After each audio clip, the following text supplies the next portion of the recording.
कल हमने 6 functions clear किए मार्केटिंग के। आज पहले हम मार्केटिंग के फंक्शंस कंप्लीट करेंगे, फिर कंट्रोलिंग की प्रोसेस क्या है, वहाँ पर 2 पॉइंट्स ही लर्न हुए।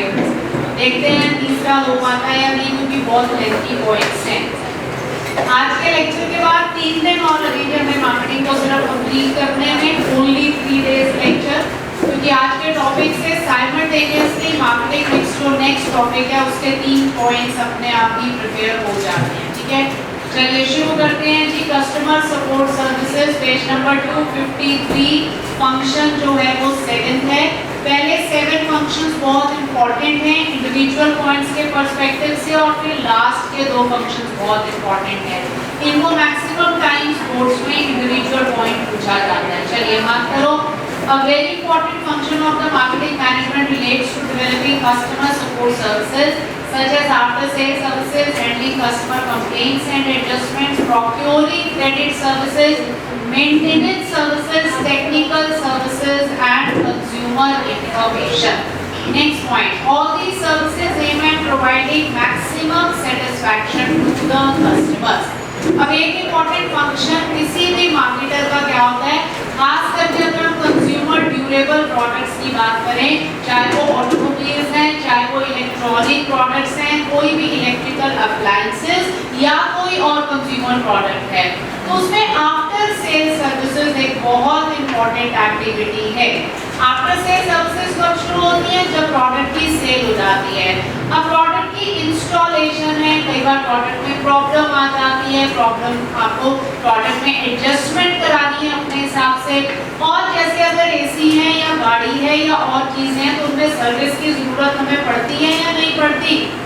ठीक है, तो जो भी अगर हमें कोई प्रॉब्लम है, हमारी कंप्लेंट है, जब उसको मार्केटर हैंडल करता है वो कस्टमर सपोर्ट सर्विस है। अगर हमने उससे क्रेडिट पे खरीदा है तो क्रेडिट की जो सारी टर्म्स एंड कंडीशंस हैं, जब तक क्रेडिट पूरा नहीं होता, अगर हमें कोई प्रॉब्लम है वो सारा आफ्टर सेल सर्विसेज में आएगा। मेंटेनेंस की सर्विसेज हो गई, ठीक है, और अगर कोई भी एडजस्टमेंट है तो ये सारे एग्जांपल्स किसके हैं, कस्टमर सपोर्ट सर्विसेज के। इमेजिन करो कि अगर एसी आपने खरीदा और उसकी after sale service company provide ही नहीं कर रही, तो आपको सेटिस्फैक्शन होगी या dissatisfaction? But obvious you will be dissatisfied. After sale services marketer खुद दे सकता है, ठीक है, अपने सेंटर्स को सेटअप करके सर्विस सेंटर्स को यूजुअली उसको आउटसोर्स किया जाता है। इवन रिटेलर्स भी मैन्युफैक्चरर के बिहाफ पर आफ्टर सेल सर्विसेज किसको देते हैं, कंज्यूमर को। तो ये जो सर्विसेज है वो मैक्सिमम सेटिस्फैक्शन किसको प्रोवाइड करती हैं, कंज्यूमर को। थर्ड पॉइंट आ जाओ last, customer support services are very effective in bringing repeat sales from the customers and developing brand loyalty for a product. क्या बेनिफिट होता है जी इस फंक्शन का, अगर आप अच्छे से कस्टमर सपोर्ट सर्विसेज देते हो, कंज्यूमर जितना सेटिस्फाई होगा, वर्ड ऑफ माउथ उतनी पॉजिटिव होगी, उसकी लॉयल्टी आपके ब्रांड के लिए, आपके प्रोडक्ट के लिए बढ़ेगी, और आगे चल के उसने जब भी प्रोडक्ट खरीदना होगा तो वो उसी ब्रांड का ही खरीदेगा। ठीक है, तो रिपीट सेल्स और ब्रांड लॉयल्टी तभी डेवलप होती है अगर आप अच्छे से कस्टमर सपोर्ट सर्विसेज देते हो। ठीक है, नेक्स्ट आइए pricing of product. Price of product refers to the amount of money customers have to pay to obtain a product. Next point, price is an important factor affecting the success or failure of a product in the market. The demand for a product or service is related to its price. Generally, lower the price, higher would be the demand for the product and vice versa. अब एक और function क्या है, activity marketing की या marketer की क्या है, प्राइस को फाइनलाइज करना। प्राइस क्या है जी, कंसीडरेशन जो आपने पे करनी है प्रोडक्ट को बाय करने के लिए, मॉनेटरी सेक्रीफाइस है, और remaining all of the factors constant. तो इनवर्स रिलेशनशिप आपने इकोनॉमिक्स में पढ़ा है प्राइस और डिमांड का। प्राइस कम होता है तो डिमांड ज्यादा है, और प्राइस ज्यादा है तो डिमांड कम है। अब मेन जो पॉइंट है वो हमने नेक्स्ट पॉइंट कहाँ से मार्क करना है, अगला टॉपिक आ जाओ मार्केटिंग मिक्स। मार्केटिंग मिक्स में जो प्राइस का एलिमेंट है, अब 3 मैं पॉइंट्स ऐसे मार्क कराऊंगी जिनकी कॉमन हमने कंटेंट याद करना है, वो यहाँ पे भी सेट होगा फंक्शन में भी, और अगर उसको एज एन एलिमेंट पूछ लिया गया मार्केटिंग मिक्स का तो भी सेम कंटेंट हमने लिखना है। ठीक है, अब हमने नेक्स्ट पॉइंट यहाँ से करना है, the marketers have not only to decide. तो आप यहाँ पे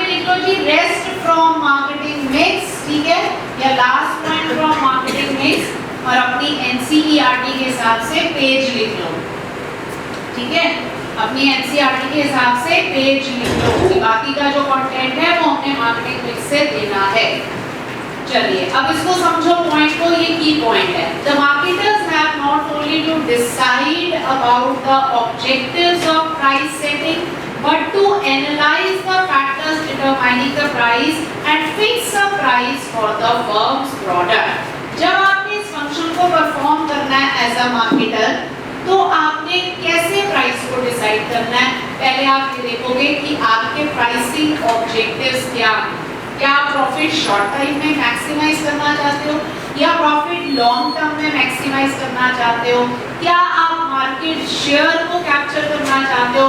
तो बहुत सारे ऑब्जेक्टिव्स होते हैं। तो पहले हम देखेंगे कि हमारा ऑब्जेक्टिव क्या है। क्या हम अपनी मर्जी से प्राइस को फिक्स कर सकते हैं? नो, बहुत सारे फैक्टर्स को हमें एनालाइज करना पड़ता है before fixing the price of the product. जैसे for example level of competition in the market. अगर कंपटीशन आपके लिए बहुत ज्यादा है तो क्या आप हाई प्राइस रख पाओगे? तो आपको एट पार जो कॉम्पिटिटर का प्राइस है वही रखना पड़ेगा और हो सकता है डिस्काउंट भी देने पड़े अपने स्टॉक को क्लियर करने के लिए, ठीक है। अब जैसे एक फैक्टर होता है गवर्नमेंट एंड लीगल रेगुलेशन। अगर आप ऐसे प्रोडक्ट में डील कर रहे हो वो एसेंशियल है और गवर्नमेंट ने उसका प्राइस फिक्स कर दिया है, तो आज आपने प्राइस डिसाइड करना है, तो जो गवर्नमेंट ने फिक्स किया आप उससे ज्यादा प्राइस चार्ज नहीं कर पाओगे। आपके प्रोडक्ट की डिमांड क्या है? अगर इनइलास्टिक डिमांड है, इनइलास्टिक डिमांड पड़ा हुआ है ना इकोनॉमिक्स में, जिसमें अगर हम प्राइस में चेंज करें तो डिमांड में चेंज नहीं आता, जिसके सब्स्टिट्यूट्स नहीं होते, ठीक है। तो अगर आपके प्रोडक्ट की डिमांड इनइलास्टिक है तो you are in a better position to charge high price for that. तो ये पॉइंट क्या कहता है, मार्केटर को सारे फैक्टर्स को एनालाइज करना है, अपने ऑब्जेक्टिव्स को देखना है और फिर फाइनली इसको डिसाइड करना है price of the product. Next point इसी में आपने मार्क करना है, decisions have also to be taken in respect of discount to customers, traders and credit terms etc. so that customers perceive the price to be in line with the value of the product. अब जब आपने price fix करना है तो ये भी decision लेना है कि कितना डिस्काउंट मुझे देना है कस्टमर को। हमने सारा कुछ देखना ना, पता चले हम प्राइस भी कम है, डिस्काउंट भी दे रहे हैं, उधर से हमें नुकसान हो रहा है, प्रॉफिट्स ही नहीं हो पा रहे। तो अगर हमने कस्टमर को डिस्काउंट दे रहे हैं और ट्रेडर समझ लिए जो मिडलमैन है, फाइन, तो ये सारे डिसीजंस जो है मार्केटर ने लेने हैं at that point of time जब उसको प्राइस को फाइनलाइज करना है, ताकि अगर ट्रेडर को भी क्रेडिट पे देना है, डिस्काउंट देना है, कस्टमर को भी क्रेडिट पे देना है, डिस्काउंट देना है, तो कंपनी को नुकसान नहीं होना चाहिए। और दूसरी तरफ कस्टमर को क्या फील होना चाहिए, सुपीरियर वैल्यू की, जितना वो मॉनेटरी सेक्रीफाइस कर रहा है तो एटलीस्ट उतनी तो उसको यूटिलिटी या बेनिफिट उस प्रोडक्ट से मिल रहा है, ठीक है। तो ये फैक्टर कह रही है, फंक्शन जो है प्राइसिंग का वो बहुत इंपॉर्टेंट है क्योंकि इसमें ये सारे डिसीजंस मार्केटर को लेने पड़ते हैं, ठीक है। क्लियर हो गया जी। अब नेक्स्ट आ जाओ promotion. Promotion of products and services involve informing the customers about the firm's product, its features etc. and persuading them to purchase these products. अब प्रमोशन का मतलब क्या है, कम्युनिकेट करना। किसके साथ कम्युनिकेट करना, कस्टमर के साथ, उसको इन्फॉर्म करना। और सपना तो किसी को आएगा नहीं कि कंपनी ने ये प्रोडक्ट बनाया है, तो कैसे हमें पता चलता है, जब कंपनी हमारे साथ इंटरैक्ट करती है, रिपीटेडली हमें बताती है कि ये हमारा प्रोडक्ट है, ये इसके फीचर्स हैं, ये इसके बेनिफिट्स हैं, और हमें परसुएट किया जाता है कि हम उस प्रोडक्ट को क्या करें, बाय करें। Next point, the four important methods of promotion include advertising, personal selling, publicity and sales promotion. What are the four main tools of promotion? एक एडवर्टाइजिंग हो गया, अब इसके बारे में हमने आगे चल के पढ़ना है। सेल्स प्रमोशन मैंने आपको बताया था, शॉर्ट टर्म इंसेंटिव्स जब आप देते हो, जो आजकल है अप टू 70% ऑफ, ठीक है, समझ रहे हो, up to 30%, 40 + 30%, buy 2 get 1 free. तो ये जो सारी ऑफर्स हैं इनको हम शॉर्ट टर्म इंसेंटिव्स बोलते हैं, और ये क्यों दिए जाते हैं, ताकि इमीडिएट कस्टमर प्रोडक्ट को बाय करे उस बेनिफिट को अवेल करने के लिए। फिर पर्सनल सेलिंग है जी। पर्सनल सेलिंग समझते हो ना, सेल्समैन जब जाता है, ठीक है, घर पे, इंडस्ट्रियल बायर्स जो होते हैं वो सेल्समैन इंडस्ट्रियल सेलर्स जो है वो सेल्समैन को यूज करते हैं अपने प्रोडक्ट को सेल करने के लिए, तो वो जाके प्रोडक्ट को डेमोन्स्ट्रेट करता है, परसुएड करता है। पब्लिसिटी उस दिन मैंने मीनिंग बता दिया था, हमारे सिलेबस में नहीं है, बाकी चीजें हम डिटेल में करेंगे। It is a non paid form of communication, कि जैसे आपने कोई प्रोडक्ट लॉन्च किया तो मीडिया ने आपकी न्यूज कवर अप करी, तो सबको इंफॉर्मेशन मिल गई, प्रोडक्ट के बारे में पता चल गया, तो ये भी एक टूल किसका है, प्रमोशन का। तो प्रमोट करने के लिए, कम्युनिकेट करने के लिए, परसुएड करने के लिए कंपनीज इन चार टूल्स को यूज करती हैं। आगे, a marketer has to take next point several crucial decisions in respect of promotion of the products and services, such as deciding the promotion budget, the promotion mix, that is the combination of the promotional tools that will be used by the, that will be used by the company या marketer, that will be used by the marketer, ठीक है। ये typing ठीक नहीं है, that will be used the promotion budget, ठीक है, या that will be used खाली कर लो, that is the combination of promotional tools that will be used।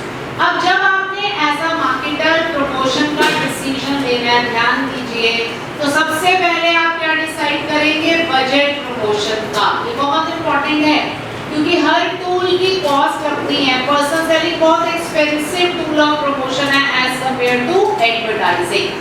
तो आपने क्या डिसाइड करना है, एक तो प्रमोशन बजट, उसी के हिसाब से आप टूल्स को यूज करोगे।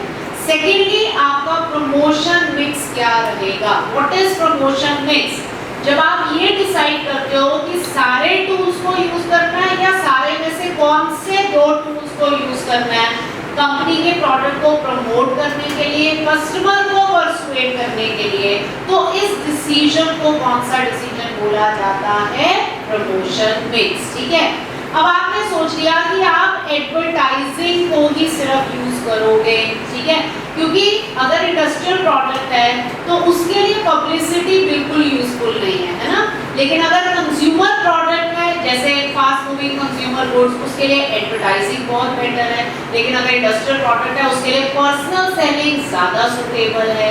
तो आपने जो है किसको डिसाइड करना है, प्रमोशन मिक्स को। और फिर अगर आपने जो टूल डिसाइड किया, फर्दर भी उसका आपने डिसीजन लेना होता है। कैसे, अब लास्ट पॉइंट इसका भी आपको कहां से मार्क करना है, प्रमोशन में से। आ जाओ जी प्रमोशन मार्केटिंग मिक्स में। फॉर एग्जांपल, तो लास्ट पॉइंट बनेगा for example.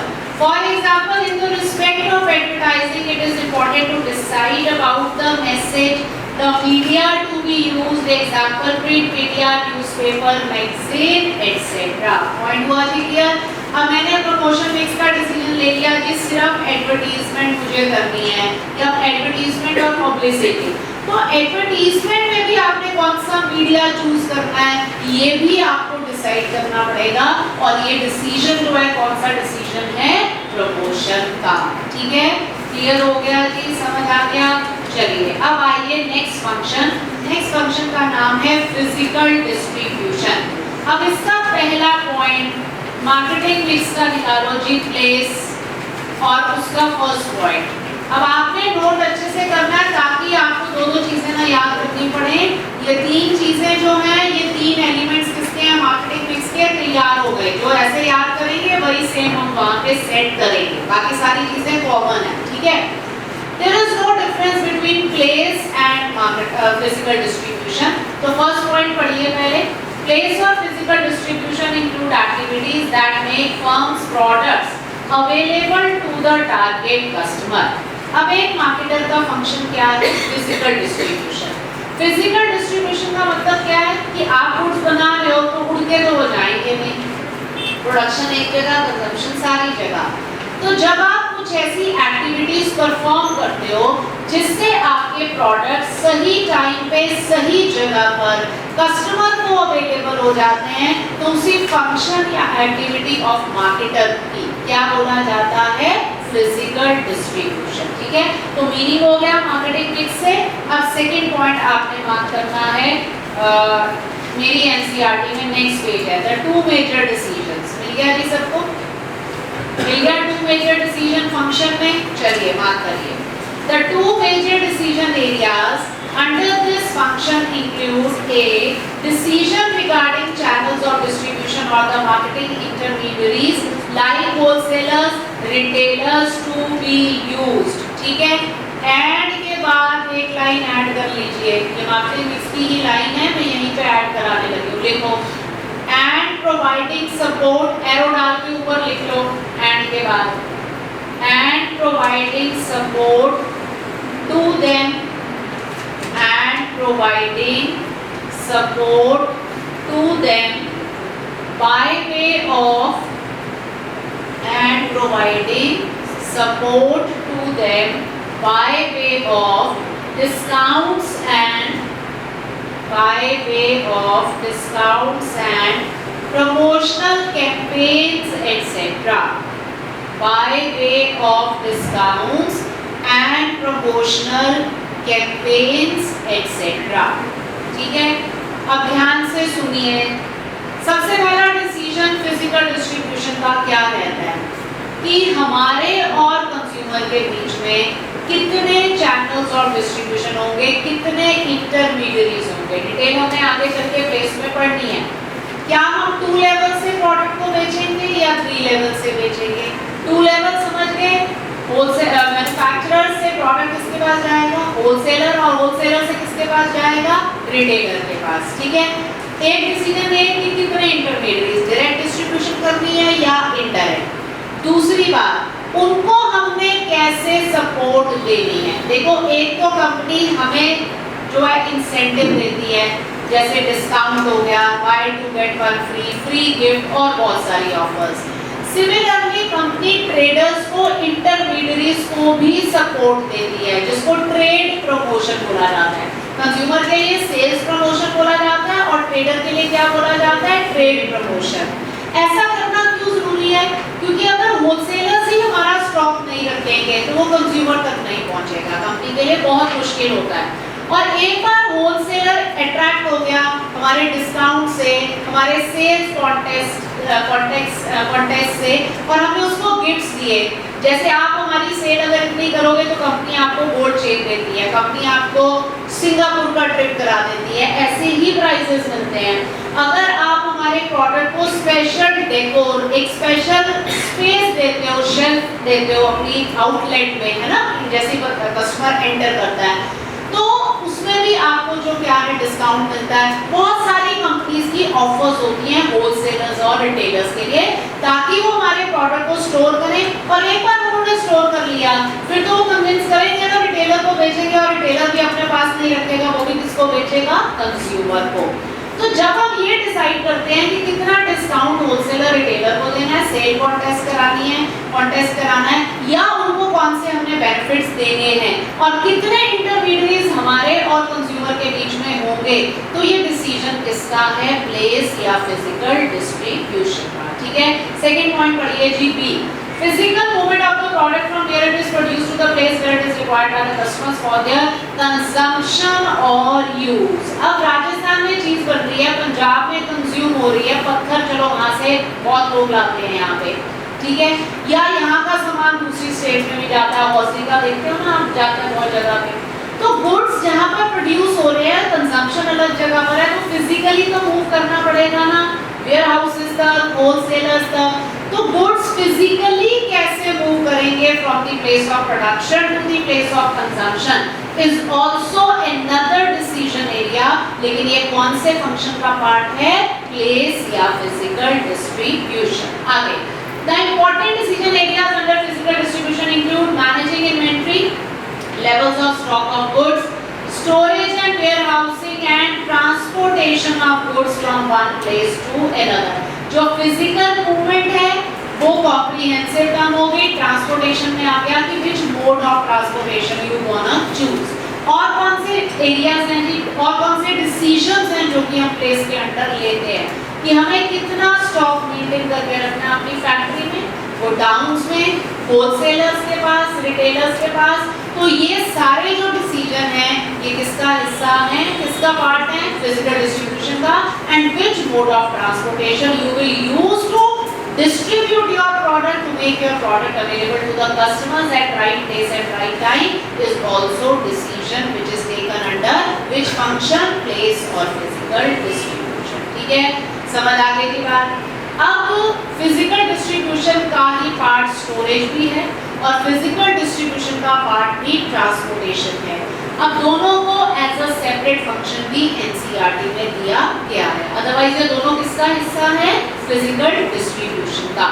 Transportation involves physical movement of goods from one place to the other. Next point, as generally the uses of products, particularly consumer products, are widespread and geographically separated from the place these are produced, it is necessary to move them to the place where it is needed for consumption or use.